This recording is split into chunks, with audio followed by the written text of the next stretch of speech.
প্রিয় রাসূলকে যদি আমরা এতই ভালোবাসি, রাসূলের মিলাদকে যদি এতই ভালোবাসি, মিলাদুন নবী যদি পালন করতেই হয়, আমরা পালন করব রাসূলের প্রতি বেশি বেশি দুরূদ পড়ার মাধ্যমে। রাজি আছেন না নাই? রাসূলের প্রতি বেশি বেশি দুরূদ পাঠের মাধ্যমে আমরা মূলত রাসূলের প্রতি, মিলাদের প্রতি আমরা মর্যাদা, ভালোবাসা, ভক্তি আমরা প্রদর্শন করব। আল্লাহ পাক তৌফিক দিন, বলে আমিন। এখন আসুন, রাসূলের প্রতি যে দুরূদ পড়বো, এটার কি ইসলামী নির্দেশনা আছে কিনা দেখার দরকার আছে না নাই? প্রিয় ভাইয়েরা আমার, রাসূলের প্রতি শুধু কেবল দুরূদ পাঠের নির্দেশনাই নয়, আল্লাহ পাক রব্বুল আলামিন কোরআনুল কারীমের মধ্যে জানিয়ে দিলেন, ও আমার গোলামেরা, রাসূলের প্রতি শুধু কেবল তোমরাই নয়, আমি আল্লাহ এবং আমার সকল ফেরেশতারা, আমরা সকলেই মিলে আমার রাসূলের প্রতি আমরা দুরূদ পাঠ করি। রব্বুল আলামিন বলেন, ইন্নাল্লাহা ওয়া মালাইকাতাহু ইউসাল্লুনা আলান নবী ইয়া আইয়ুহাল্লাযীনা আমানু সাল্লু আলাইহি ওয়া সাল্লিমু তাসলিমা। পড়েন, আল্লাহুম্মা সাল্লি আলা মাওলানা মুহাম্মদ ওয়া আলা আলি সাইয়্যিদিনা মাওলানা মুহাম্মদ। পড়েন, আল্লাহু আকবার। আল্লাহ পাক বলেন, ইন্নাল্লাহা, নিশ্চয় আল্লাহ তাআলা, ওয়া মালাইকাতাহু, এবং ফেরেশতারা, ইউসাল্লুনা আলান নবী, নবীর প্রতি দুরূদ পড়ে। আল্লাহু আকবার। ইয়া আইয়ুহাল্লাযীনা আমানু, হে জগতের ঈমানদারেরা, সল্লু, তোমরাও পড়ো। আল্লাহু আকবার। আমি পড়ি, আমার ফেরেশতারা পড়ে, তোমরাও পড়ো। ইয়া আইয়ুহাল্লাযীনা আমানু, হে ঈমানদারেরা, সল্লু, তোমরাও পড়ো, আলাইহি, তার প্রতি দুরূদ, ওয়া সাল্লিমু তাসলিমা, এবং সালামের মতো সালাম, সালামের মতো সালাম তার প্রতি তোমরা বর্ষণ করো। পড়েন সুবহানাল্লাহ। এখন মুফাসসিরিন ইকরাম এই আয়াতের তাফসীরে কি বলেছেন আমরা একটু শুনি। হযরত ইমামউদ্দিন ইবনে কাসির রাহমাতুল্লাহি আলাইহি, যিনি তাফসীরে ইবনে কাসিরের লেখক, তিনি এই আয়াতের তাফসীরের মধ্যে লিখলেন, বুখারী শরীফের বর্ণনায় অনেকগুলো হাদিস বর্ণিত হয়েছে। তিনি এই আয়াতের তাফসীরে কি লিখেছেন শুনুন। তিনি বলেন, আল্লাহ পাক রব্বুল আলামিন ফেরেশতাদের কাছে রাসূলের মর্যাদাকে বাড়িয়ে দেওয়ার জন্য, বেশি করে তোলার জন্য, বৃদ্ধি করে তোলার জন্য, বড় করে তোলার জন্য আল্লাহ পাক রব্বুল আলামিন ফেরেশতাদের কাছে রাসূলের প্রশংসা করেছে। চিন্তা করেন, আমরা আছেন, আমরা তো হাওয়া দিই, আমরা পাম দিই, ঠিক কিনা? একটা লোককে আমরা আরেকজনের কাছে এমন ভাবে তুলি, মিথ্যা বলে তুলি, কথা বলেন ঠিক কিনা ভাই? কিন্তু একটা লোক যোগ্য, তার ব্যাপারে আরেকজন মানুষকে জানানো, বলা, তার মর্যাদা সম্পর্কে, তার স্ট্যাটাস সম্পর্কে একটু জানানো, এটি হচ্ছে যে তার প্রতি কৃতজ্ঞতা। সুবহানাল্লাহ। আমরা অনেক সময় যদি তার ব্যাপারে আমি একটু সত্য বলে দেই, তাহলে তার মর্যাদা বাড়বে। আমরা একজন আরেকজনের মর্যাদা বৃদ্ধি হোক, এটা চাই না, কথা বলেন ঠিক কিনা? একটা লোকের নামের সাথে 3টা যোগ্যতা আছে, আপনি একটাও বললেন না, এটা তার প্রতি কি হলো? জুলুম হলো। কথা বলেন ঠিক কিনা ভাই? আপনি তার ব্যাপারে এক্সাক্ট অ্যাড্রেসিং করতে হবে, আপনি তার ব্যাপারে সঠিক তথ্য দিতে হবে। আল্লাহ পাক রাসূলের ব্যাপারে তথ্য দিচ্ছেন ফেরেশতাকে, ফেরেশতারা, আমি নিজেও রাসূলকে ভালোবাসি, তার প্রতি দুরূদ পড়ি, তোমরাও পড়ো। তোমরাও কি? আর ফেরেশতাদেরকে কেন এটা বললেন তোমরাও দুরূদ পড়ো? তাফসীরে এসেছে যে ফেরেশতারা যাতে করে, ফেরেশতাদের কাছে আল্লাহ পাক রব্বুল আলামিন এটা বলার কারণ হলো ফেরেশতারা যাতে রাসূলের প্রতি, রাসূলের জন্য দোয়া করে। পড়ে সুবহানাল্লাহ। প্রিয় ভাইয়েরা আমার, এই জন্য রবিউল আউয়াল মাসের প্রথম কর্মসূচি হলো আমরা বেশি বেশি করে প্রিয় রাসূলের প্রতি দুরূদ পাঠ করব। যদি আমরা বেশি বেশি করে দুরূদ পাঠ করতে পারি, তাহলে রবিউল আউয়াল মাসের হক আদায় হয়ে যাবে। সুবহানাল্লাহ।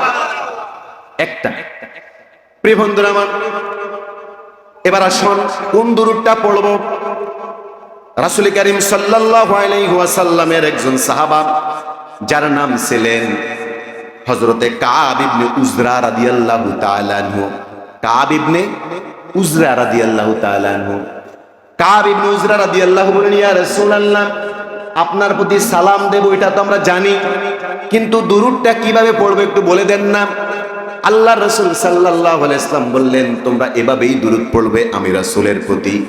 আল্লাহুম্মা সাল্লি আলা মুহাম্মাদিন ওয়া আলা আলি মুহাম্মাদ কামা সাল্লাইতা আলা ইব্রাহিম ওয়া আলা আলি ইব্রাহিম ইন্নাকা হামিদুম মাজিদ। সুবহানাল্লাহ।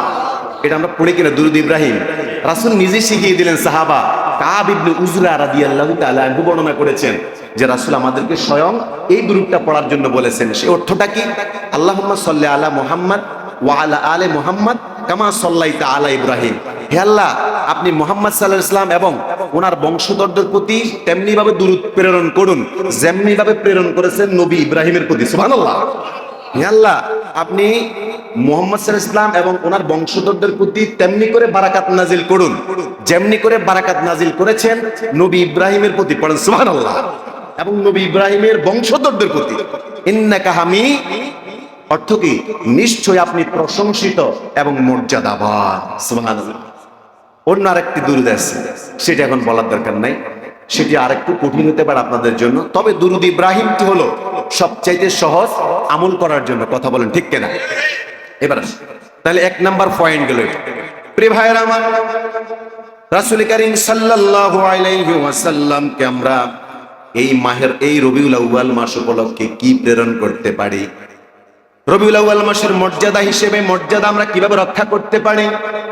রাসূলের প্রতি যদি দুরূদ প্রেরণ করি কি লাভ হবে? এটা লাভ আছে না নাই? কোনো কিছুকে লাভ ছাড়া হয়? ওয়া নি'মা আজরুল আমিলিন। আল্লাহ বলে কোনদিন আমার যারা গোলামি করে আমি আল্লাহ ওই গোলামের কোনদিন তার প্রতিদানকে আমি বেচতে দেই না, কখনো নষ্ট করে দেই না। সুবহানাল্লাহ। দুই নাম্বার হলো, কেউ যদি রাসূলের প্রতি দুরূদ প্রেরণ করে আল্লাহর ফেরেশতারা তার প্রতি দয়া করে, আল্লাহর ফেরেশতারা তার প্রতি দোয়া করতে থাকে। পড়েন সুবহানাল্লাহ। আল্লাহর নবী বলেন, মান সাল্লা আলাইয়া ওয়াহিদান সাল্লাল্লাহু আলাইহি আশারা। যেই ব্যক্তি রাসূলের প্রতি একবার দুরূদ পড়বে আল্লাহ পাকের ফেরেশতারা, আল্লাহ পাক রব্বুল আলামিন ওই বান্দার জন্য 10 বার দুরূদ নাজিল করবেন। সুবহানাল্লাহ। দুরূদ মানে কি? দুরূদ মানে আমাদের জন্য প্রশান্তি, দুরূদ মানে আমাদের জন্য দোয়া। সুবহানাল্লাহ। প্রিয় ভাইয়েরা আমার, আমরা যদি রাসূলের প্রতি দুরূদ প্রেরণ করি আমাদের কি লাভ হবে? 3 নাম্বার হলো আমাদের গুনাহগুলো মাফ করে দেওয়া হবে। আমাদের যার যেই মর্যাদা আছে ওই মর্যাদাগুলোকে আল্লাহ পাক আরো বেশি বাড়িয়ে দেবেন। মর্যাদার ডিগ্রিগুলোকে আরো বেশি আল্লাহ পাক ত্বরান্বিত করে দেবে। আমাদের মর্যাদার যে স্ট্যাটাস আছে এটার আরো বাড়ানো দরকার আছে না? আমরা যদি বাড়াতে চাই, মর্যাদা যদি বৃদ্ধি করতে চাই, আমি যদি চাই আমার স্ট্যাটাস আরো হাই হোক আল্লাহর কাছে, তাহলে আমাকে দুরূদ পাঠ করতে হবে। সুবহানাল্লাহ। আল্লাহর নবী সাল্লাল্লাহু আলাইহি ওয়াসাল্লাম বলেন, মান সাল্লা আলাইয়া ওয়াহিদাতান সাল্লাল্লাহু আলাইহি বিহা আশারা। যে আল্লাহ রাসূলের প্রতি একবার দুরূদ পড়বে তার প্রতি আল্লাহর পক্ষ থেকে 10 বার দুরূদ নাজিল হবে। সুবহানাল্লাহ। এরপরে শুধু তাই নয়, ওয়াহুত্তাত আনহু আশরু খতায়া। তার 10টা সগীরা গুনাহকে আল্লাহ পাক সাথে সাথে মাফ করে দেবেন। শুধু তাই নয়, ওয়া রুফিআ লাহু আশরু দারাজাত। তার মর্যাদা যেই মানে আছে ওই মান থেকে 10 ডিগ্রি আরো বাড়িয়ে দেবে। রাওয়াহু নাসাই। নাসাইর মধ্যে এসেছে। 4 নাম্বার হলো, কেউ যদি দোয়া করে ওই দোয়া কবুল হওয়ার জন্য শর্ত হলো রাসূলের প্রতি দুরূদ। রাসূলের প্রতি কি? আমাদের দোয়া অনেকের কবুল হয় না, এই জন্য দোয়া করার আগে দুরূদ পড়ি না। কথা বলেন ঠিক কিনা? দোয়ার আদব আছে না ভাই? দোয়ার আদব আছে, আমরা ওইটা মানি না, এই জন্য দোয়াও কবুল হয় না। অনেকগুলো আদব আছে দোয়ার। এবার আসুন রাসূল কি বলছেন। রাসূল কারীম সাল্লাল্লাহু আলাইহি ওয়াসাল্লাম বলেন, কুল্লু দুআইন মাজবুনুন কুল্লু দুআইন মাহজুবুন হাত্তা ইউসাল্লা আলান নবী সাল্লাল্লাহু আলাইহি ওয়াসাল্লাম। রাসূল বললেন, প্রত্যেক দোয়া কবুল হবে যদি সেই দোয়ার আগে রাসূলের প্রতি দুরূদ পাঠ করা হয়। সুবহানাল্লাহ। প্রত্যেকটা দোয়া মাহজুব মানে কি? মাহজুব মানে জবাব দেওয়া হবে, জবাব উত্তর দেওয়া হবে, রিপ্লাই দেওয়া হবে। যদি আমরা কি করি, রাসূলের প্রতি দুরূদ প্রেরণ করে দোয়া পড়ি। এটা দুনিয়াতেও কবুল হতে পারে, আখিরাতেও কি কবুল হতে পারে। দোয়া যে একবারই কবুল, আমরা দোয়া করার সাথে সাথে যে কবুল হতে হবে এরকম কি ঠিকাদারকে আমরা আল্লাহ থেকে নিছি নি? তা আমরা যে বলি আমরা দোয়া করলে কবুল হয় না কেন? আর দোয়া করলে কবুল হবে, আল্লাহ দোয়ারও তো শর্ত আছে, দোয়ারও তো স্তর আছে, কখন কবুল হবে না হবে এটাকে আল্লাহ পাক আপনার কাছে ঠিকাদার দিছে? তাহলে দোয়া কবুলের মালিক কে? আল্লাহ যখন চাইবেন তখন আপনার দোয়া কবুল হতে পারবে। কথা বলেন ঠিক না? প্রিয় ভাইরা আমার, 5 নাম্বার দুরুদের ফজিলত, 5 নাম্বার হলো আল্লাহ রাসূল সাল্লাল্লাহু আলাইহি ওয়াসাল্লাম বলেন, যদি কেউ আমি রাসূলের প্রতি দুরূদ পড়ে, দুনিয়াতে তো অনেক লাভ আছে, কিন্তু পরকালীন কি লাভ হতে পারে? আল্লাহর নবী বলেন, ইন্না আওলান নাসি বি ইয়াউমাল কিয়ামাতি আকতারুহুম আলাস সালাত। আল্লাহর নবী বলেন, কিয়ামতের দিন আমার উম্মতের মধ্যে যেই উম্মতটা আমার একেবারে নিকটে থাকবে, আমার সাথে থাকবে, দাঁড়াবে, ওই উম্মতটা হলো যেই উম্মত আমার প্রতি বেশি বেশি করে দুরূদ পাঠ করেছে। এত নিশ্চয়তা দিলেন আপনাকে। পরকালে রাসূলের সাথে যদি আপনি থাকেন, আপনার কোনো ভয় আছে? আরেক বলেন, কোনো ভয় আছে? প্রিয় ভাইয়েরা আমার, দুনিয়াতে যদি নিজের নেতার পাশে থাকলে বলি, নেতা আমার জন্য এক ছায়া। নেতা কি? ছায়া। নেতার পাশে থাকলে আর কোনো ভয় নাই। এমপি সাহেবের সাথে যদি সম্পর্ক থাকে, মন্ত্রীর সাথে সম্পর্ক থাকলে, সচিব 2-1 জনের সাথে সম্পর্ক থাকলে, সে আর কি চোখে কিচ্ছু দেখে না। কথা বলেন ঠিক না? যেই লোকটার পরকালীন জীবনে রাসূলের সাথে সম্পর্ক থাকবে, আল্লাহর রাসূলের সাথে সে কিয়ামতের দিন থাকবে, তার তো কোনো ভয় থাকারই কথা না। কথা বলেন ঠিক না? এই জন্য প্রিয় ভাইরা, রাসূলের প্রতি ভালোবাসা, রাসূলের প্রতি ভক্তি, রাসূলের প্রতি দুরূদ বেশি বেশি পড়ার দরকার আছে না নাই? রাসূলের প্রতি যদি দুরূদ না পড়ি, আল্লাহ রাসূল সাল্লাল্লাহু আলাইহি ওয়াসাল্লাম আমার জন্য কি সুপারিশ করবেন? রাসূলের সুপারিশ পেতে হলে যে কাজটা করব সেটা হলো রাসূলের প্রতি আমরা কি পড়বো বলেন? বেশি বেশি দুরূদ পাঠ করব। সুবহানাল্লাহ। প্রিয় ভাইরা আমার, বাদশাহ দ্বিতীয় আব্দুল হামিদ চিনেছেন কিনা আপনারা? নাম শুনছেন? বাদশাহ দ্বিতীয় আব্দুল হামিদ। বাদশাহ দ্বিতীয় আব্দুল হামিদ হলো উসমানীয় সাম্রাজ্যের একেবারে শেষ শক্তিশালী সম্রাট। বাদশাহ দ্বিতীয় আব্দুল হামিদ ছিলেন একজন অকুতোভয়, আপোষহীন একজন শাসক। প্রতি রাতে আল্লাহ রাসূলের জন্য দুরূদ পাঠ করে ঘুমাতেন। আমরা কি রাতের বেলা দুরূদ পাঠ করে ঘুমাই? ঘুমাই না।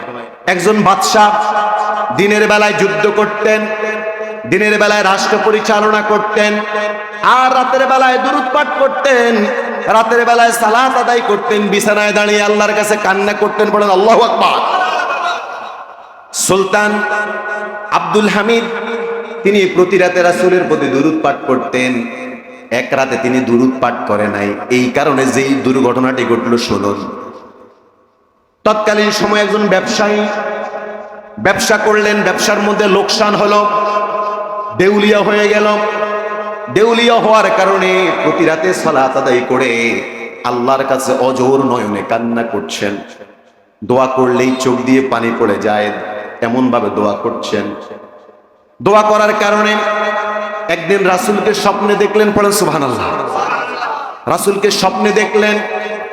রাসূল বললেন, ও আমার উম্মত শোনো, কেন তুমি প্রতি রাত এমন কান্না করো? আমি রাসূল তোমার সাথে স্বপ্নে দেখা দিয়েছি, তুমি যদি ওই বাদশাহ আব্দুল হামিদ দ্বিতীয়র কাছে চলে যাও, তার কাছে গিয়ে আমি রাসূলের কথা বলবে, আমি রাসূলের কথা গিয়ে বলবে যে ও বাদশাহ আব্দুল হামিদ, আপনি প্রতি রাত্রে দুরূদ প্রেরণ করেন রাসূলের প্রতি, গত রাত আপনি রাসূলের প্রতি দুরূদ পাঠ করেন নাই। আর বলবা গিয়া যাতে করে তোমার ব্যবসার এই ঋণটাকে পরিশোধ করার জন্য তোমাকে কিছু দেরহাম দান করে, কিছু অর্থ করে তোমাকে দেয়, একটু গিয়ে বলবে। ওই ব্যবসায়ী বাদশাহ আব্দুল হামিদের দরবারে এসে পৌঁছলেন। আর দরবারের যারা উজির ছিলেন তারা এই লোকটাকে পাগল বলে তাড়িয়ে দিতে চাইলেন। এই লোকটা বলল, আমাকে বাদশার কাছে যেতে দাও, বাদশা আমার কাছে ঋণগ্রস্ত। কি বললেন? বাদশা আমার কাছে, একজন সুলতানের কাছে রাষ্ট্রের একজন সামান্য ব্যবসায়ী বলে সে নাকি বাদশা তার কাছে ঋণগ্রস্ত। বাদশা শুনে মাথা গরম হওয়ার কথা না? বাদশার যদি মাথা গরম নাও হয়, অন্তত উজির উজারা যারা আছে এদের তো মাথা গরম হওয়ার কথা। এরা মাথা গরম হয়ে গেল এদের। এরা ভিতরে এসে বলল, যাবো না, বাহিরে একটা পাগল লোক এসেছে আর বলছে সে নাকি আপনি নাকি তার কাছে ঋণগ্রস্ত। বাদশা বললেন, ঠিক আছে, তাকে আসতে দাও। লোকটি যখন আসলো বলল, বলো তোমার কি বৎস, বলো তোমার কি কথা, তুমি কিভাবে আমার কাছে ঋণগ্রস্ত, আমি কিভাবে তোমার কাছে ঋণগ্রস্ত? বললেন, বাদশা, আমি একজন ব্যবসায়ী, আমি দেউলিয়া হয়ে গেলাম, প্রতি রাতে আল্লাহর কাছে দোয়া করছিলাম, দোয়া করতে করতে রাসূল আমার সাথে স্বপ্নে দেখা দিলেন। আর রাসূল আমাকে বললেন, তুমি আমার আব্দুল হামিদের কাছে যাও। কি বললেন?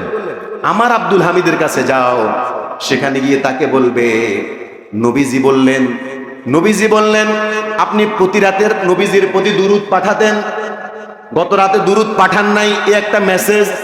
2 নাম্বার হলো গিয়া বলবা যাতে করে তোমাকে কিছু সহযোগিতা করে। এই কথা বলার পরে বাদশাহ সুলতান আব্দুল হামিদ, তার হৃদয়ের মধ্যে অন্যরকম এক কম্পন তৈরি হয়েছে। পড়েন আল্লাহু আকবার।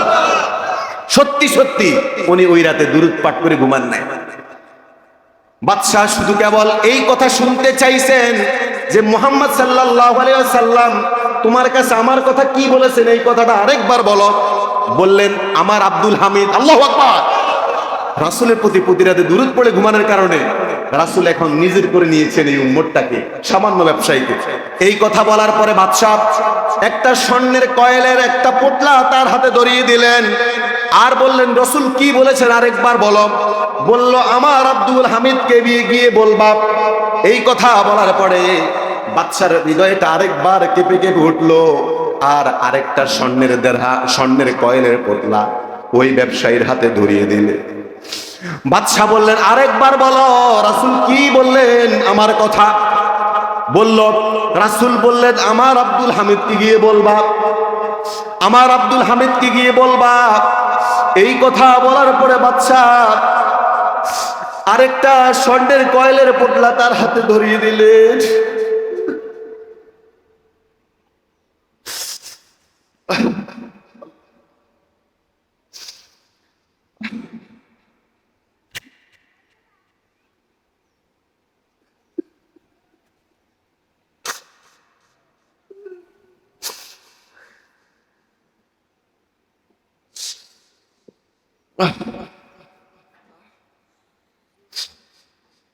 বাদশাহ আবার বললেন, কি বলেছে রাসূল আমার কথা। বলল, আমার আব্দুল হামিদ কি গিয়ে বলবে। এই কথা বলার পরে আবার আরেকটি স্বর্ণের কয়েলের পোটলা তার হাতে ধরিয়ে দিলেন। এই কথা বলার পরে বলল, ঠিক আছে, তুমি নিরাপদ থাকো। এই কথা শুনে বাদশাহ চলে গেল। এই কথা শুনে ওই সাধারণ লোকটা কি চলে গেলেন। ওনার দরবারের মধ্যে যে উজির ছিলেন, এই উজির বললেন, জাহাপনা, আপনি সবগুলা অর্থ, সবগুলা কয়েন তো তাকে দিয়ে দিলেন। তখন বাদশাহ আব্দুল হামিদ বললেন, ও আমার উজির, শোনো, আমি গত রাত কাজ করতে করতে আমি পেরেশান হয়ে গেলাম। আমি রাসূলের প্রতি দুরূদ পাঠ করতে আমি ভুলে গিয়েছিলাম, আমি ঘুমিয়ে গেলাম, যার কারণে আমি রাসূলের প্রতি দুরূদটা পাঠ করতে পারি না। ওনার তো খবর হয়ে গেছে বাদশা, যে উনি গত রাতে কি পড়ে নাই, দুরূদ পড়ে নাই, ওনার খবর হয়ে গেছে। তখন বাদশা আব্দুল হামিদ বলল, ও আমার উজির, শোনো, এই লোকটা যদি আমার কাছে শুধু কেবল সামান্য অর্থকড়ি না আছে, আমার কাছে যদি আমার রাজপ্রসাদ চাইতো, আমি আব্দুল হামিদ তাকে আমার রাজপ্রসাদে বসিয়ে দিতাম। আল্লাহু আকবার। আমাদের দুরূদের অবস্থা কোথায়? আমাদের তো খবরে নাই। রবিউল আউয়াল মাস আসে যায়, আমাদের কোনো কি নাই, খবর নাই। ইভেন বাদশা এটাও বললেন, আমার যত যাবতীয় সম্পদ আছে, আমার সমস্ত সম্পদ যদি এই লোকটা চাইতো, আমি আব্দুল হামিদ তাকে আমার সমস্ত সম্পদ দিয়ে দিতাম। এই ছিল রাসূলের প্রতি একজন বাদশার ভালোবাসা। প্রিয় ভাইরা, আসুন আমরা রাসূলের প্রতি দুরূদ পড়ি, রাসূলের প্রতি আমরা দুরূদ বেশি বেশি পড়বো। এটা তো বললাম একজন বাদশার কথা। একজন সাহাবা হযরত উবাই ইবনে কাব রাদিয়াল্লাহু তাআলা আনহু, নাম শুনছেন না? উবাই ইবনে কাব রাসূলকে জিজ্ঞেস করলেন, ইয়া রাসূলুল্লাহ, আমি আপনাকে অনেক ভালোবাসি, আপনার প্রতি আমি অনেক দুরূদ পাঠ করি। ওগো রাসূল, আমার দোয়ার মধ্যে আমি কত অংশ আপনার জন্য দুরূদের জন্য রেখে দেব? রাসূল বললেন, তোমার যা মন চায়, যত বেশি দুরূদ পড়বা ততই তোমার কল্যাণ হবে। উবাই ইবনে কাব বললেন, তাহলে আমার দোয়ার মধ্যে 4 ভাগের 1 ভাগ আপনার জন্য দুরূদ পাঠে রেখে দেব। আল্লাহু আকবার। রাসূল বললেন, তোমার যা মন চায়, যত বেশি পড়বা তোমার কল্যাণ হবে। ওই সাহাবা আবার বললেন, ইয়া রাসূলুল্লাহ, তাহলে আমি আমার দোয়ার মধ্যে অর্ধেক অংশ আপনার জন্য দুরূদের জন্য রেখে দেব, আর অর্ধেক অংশ দোয়া করব। রাসূল বললেন, তোমার যা মন চায় তুমি তাই করতে পারো, যত বেশি দুরূদ পড়বা তত বেশি তোমার কল্যাণ হবে। সুবহানাল্লাহ। শুধু তাই নয়, রাসূল বললেন, যেই ব্যক্তি আমি রাসূলের প্রতি দুরূদ পাঠ করবে, আল্লাহ পাক রব্বুল আলামিন তার মনের যত ব্যথা বেদনা, যত বিষণ্ণতা, যত গ্লানি রয়েছে, আল্লাহ পাক রব্বুল আলামিন ওই সব কিছুকে নিমিষেই মুছে দেবেন, দূরীভূত করে দেবেন, যদি প্রকৃত ভালোবাসা নিয়ে রাসূলের প্রতি দুরূদ পড়া হয়। এই জন্য প্রিয় ভাইরা, আসুন আমরা চেষ্টা করব এই রবিউল আউয়াল মাস কেন্দ্রিক প্রিয় রাসূলের প্রতি বেশি বেশি দুরূদ পাঠ করা। মসজিদে ঢোকার সময় রাসূল সাল্লাল্লাহু আলাইহি ওয়াসাল্লাম বললেন, আল্লাহুম্মা ফতাহ লি আবওয়াবা রাহমাতিকা। এই দোয়াটা পড়ার আগে দুরূদ পাঠ করবা, পড়েন সুবহানাল্লাহ। জানাজার মধ্যে দুরূদ পাঠ করবা, পড়েন সুবহানাল্লাহ। আজান যখন হয়, আজান দেওয়ার শেষ হলে দোয়াটা পড়ার পরে দুরূদ পাঠ করবা প্রিয় রাসূলের প্রতি, পড়েন সুবহানাল্লাহ।